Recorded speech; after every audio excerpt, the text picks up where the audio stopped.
증권가에서 아주 흥미로운 일이 벌어지고 있습니다. 반도체 섹터 목표가가 줄줄이 상향되고 있어요.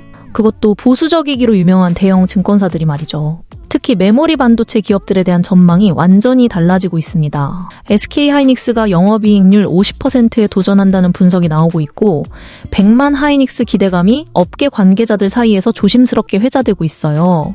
50만 원을 넘어선 지 얼마 안 됐는데 벌써 100만 원이라니 황당하게 들리시나요? 하지만 근거가 없는 이야기가 아닙니다. 오늘 여러분께 그 근거를 하나하나 짚어드리겠습니다.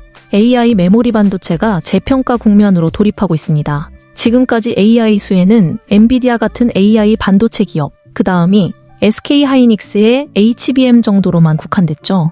하지만 이제 그 범위가 확장되고 있어요. 범용 D램부터 낸드까지, 일반 서버용 메모리까지 전방위적으로 수혜가 번지고 있습니다. 그리고 내년 2025년이 메모리 반도체 슈퍼사이클의 변곡점이 될 것이라는 전망이 증권가의 컨센서스로 자리 잡고 있어요.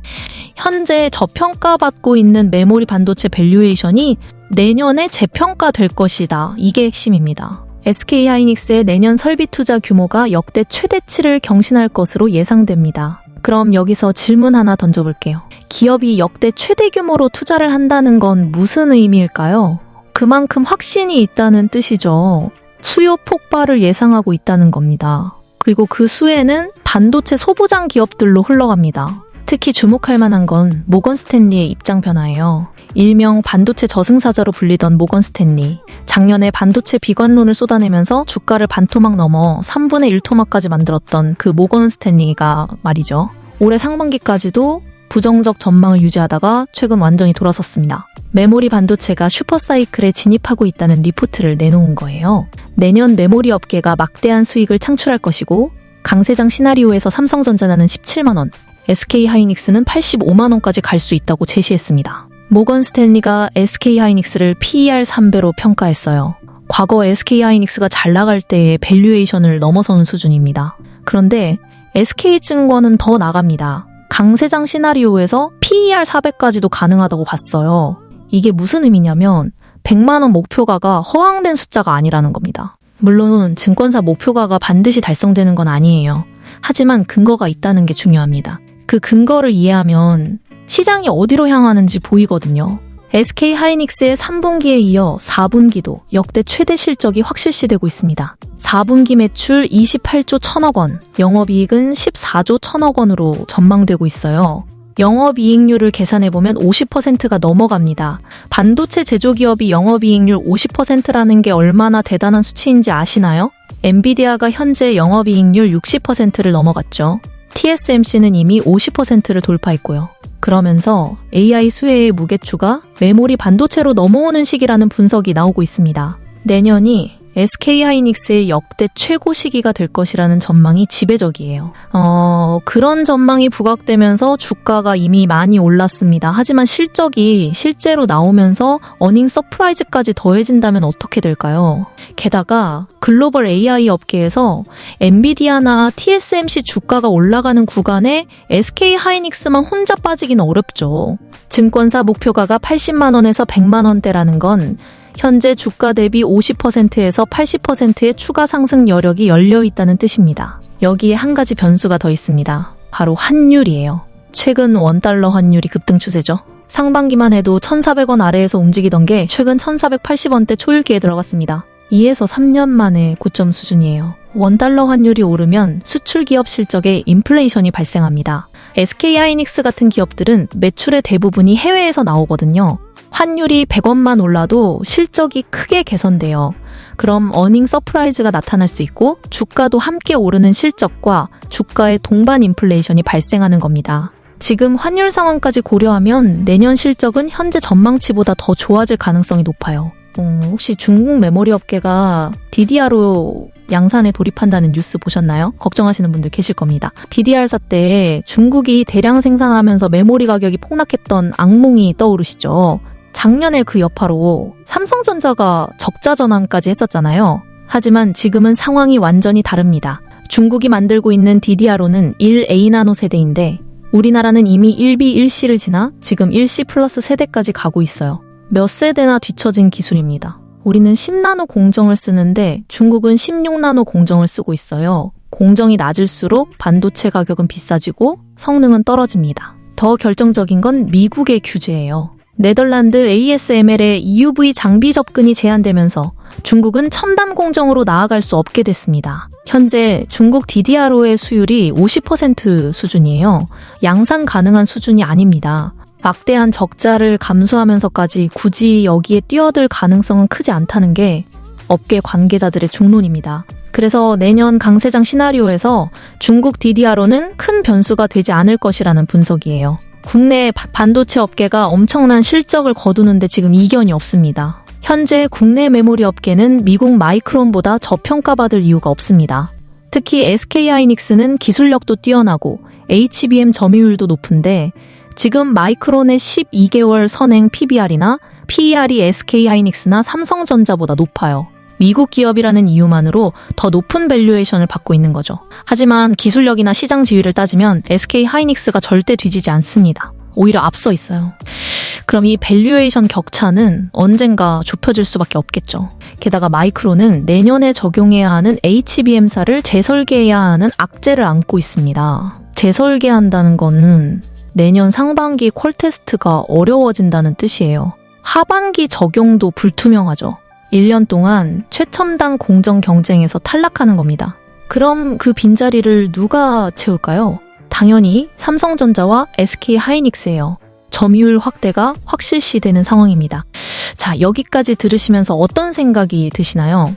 메모리 반도체 슈퍼사이클이 온다는 건 알겠는데 그럼 구체적으로 어떤 종목을 어떤 타이밍에 접근해야 하는지 궁금하시죠? 시장은 빠르게 움직입니다. 모두가 알게 됐을 때는 이미 늦어요. 지금 이 순간에도 외국인들은 특정 종목들로 꾸준히 매수세를 집중하고 있습니다. 그들이 보는 게 뭘까요? 그래서 제가 댓글창에 실시간 소통방 링크를 올려드렸습니다. 거기서는 급등주 정보, 대장주 공략 방법, 리스크 관리 전략까지 실시간으로 공유하고 있어요. 혼자 고민하지 마시고 함께 정보를 나누면 훨씬 더 정확한 판단을 하실 수 있을 겁니다. 지금 바로 댓글창 상단 고정 링크 클릭하셔서 입장하세요. 타이밍을 놓치면 아무 소용이 없거든요. 링크는 댓글창 맨 위에 있으니까 놓치지 마시고요. 다시 영상으로 돌아가겠습니다. 엔비디아의 차세대 AI 반도체 루빈이 최종 설계 테이프아웃을 끝냈습니다. 이제 설계 검증 단계로 넘어갔어요. 내년 양산 일정이 본격화되고 있다는 뜻이죠. 여기서 핵심은 HBM사예요.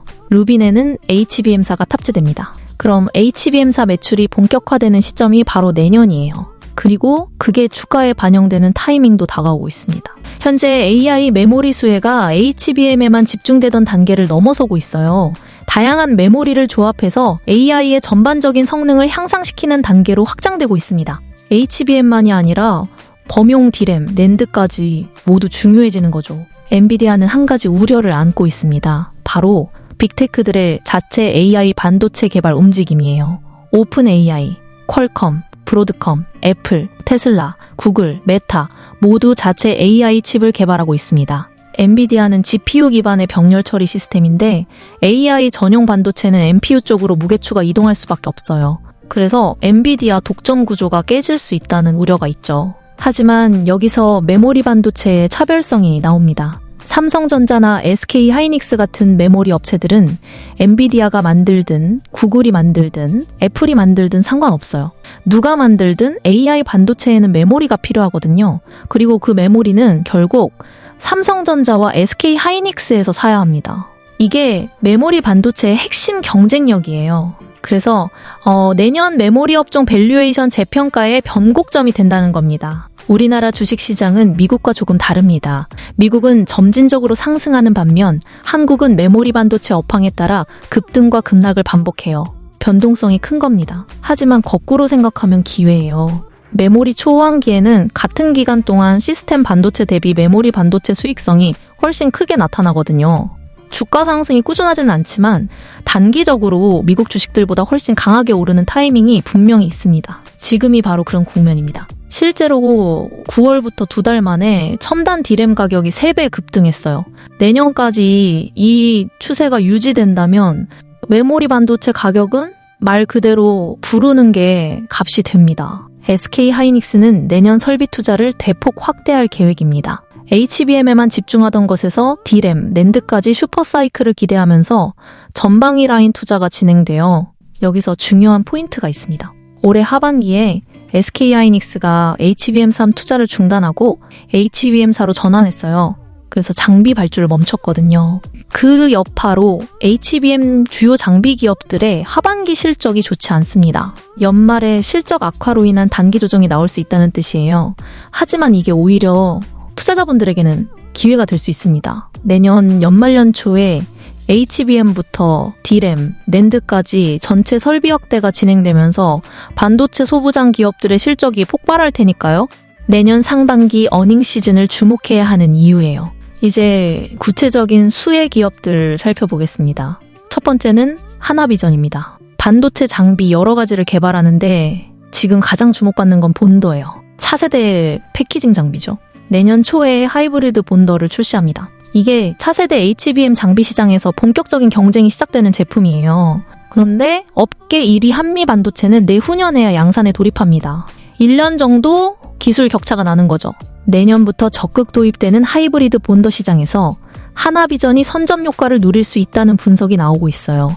여기서 더 중요한 건 삼성전자와의 관계입니다. 하나그룹은 삼성과 각별한 관계를 유지해왔어요. 이건희 회장과 김승연 회장의 관계가 특별했고 지금은 이재용 회장과도 그 관계가 이어지고 있죠. 반면 한미반도체와 삼성전자는 과거 특허 분쟁으로 사이가 좋지 않습니다. 그래서 한미반도체가 첨단 본더를 삼성전자에 공급하지 않았어요. 삼성전자 입장에서는 대안이 필요한 상황이죠. 바로 그 자리를 하나비전이 차지할 가능성이 높습니다. 하나비전이 삼성전자와 SK하이닉스 모두에게 HBM 차세대 핵심 장비를 동시 납품할 수 있다는 기대감. 이게 내년 반도체 소부장에서 주목해야 하는 이유입니다. 두 번째는 리노공업입니다. 반도체 테스트 프로브와 테스트 소켓 국산화에 성공한 기업이에요.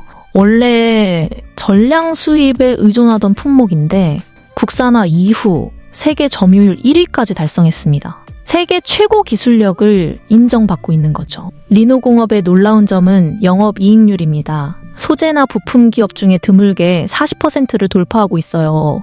장비 기업도 아니고 부품 기업이 40%라는 게 얼마나 대단한 수치인지 아시죠? 그만큼 기술력이 독보적이라는 증거예요. 내년에는 매출 급증으로 영업이익률 50%에 도전할 수 있다는 전망까지 나오고 있습니다. 리노공업의 일명 리노핀이라는 제품이 있어요. 원래 비메모리 쪽으로 퀄컴, TSMC 등에 납품되던 제품인데 최근 HBM 같은 첨단 메모리 쪽으로 테스트 수요가 늘어나면서 매출이 급증하고 있습니다. 사상 최대 실적이 연일 갱신되고 있어요. 내년 메모리 업황이 좋아지면 리노공업은 최선호 수혜주가 될 수 있다는 분석입니다. 오늘 메모리 반도체 슈퍼사이클부터 SK하이닉스 100만원 가능성, 그리고 구체적인 수혜 기업까지 모두 살펴봤습니다. 모건 스탠리조차 입장을 바꿀 정도로 내년 전망이 밝다는 건 분명해 보입니다.